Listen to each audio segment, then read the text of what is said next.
Another myth that we definitely see, or that we get asked a lot, Chris, is, well, I want to eat healthy, but it costs a lot of money.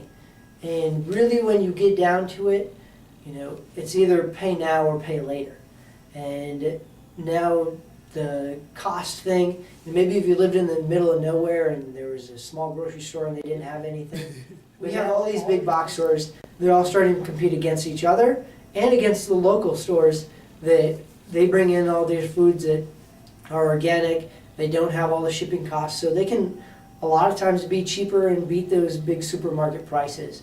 And then you look at if something could be causing you an illness, if there's chemicals that you might be allergic to that you might not even know, and you're getting sick and you end up going to the doctor more often because you're having toxicity from all these fruits and vegetables.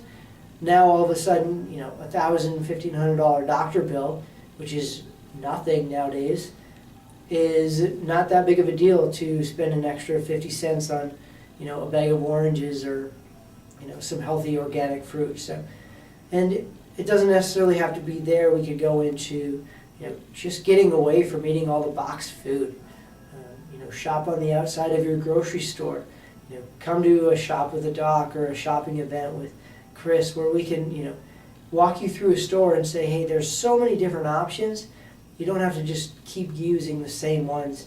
And the more that we can get you away from processed foods and get you onto whole foods that just came from the earth that are very nutrient dense, the better your health is going to be now.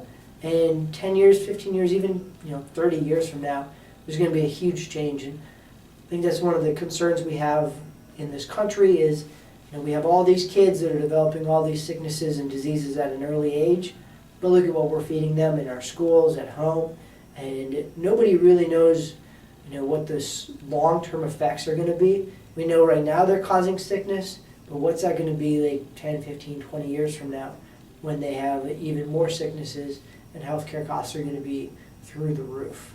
Mm-hmm. Good, good.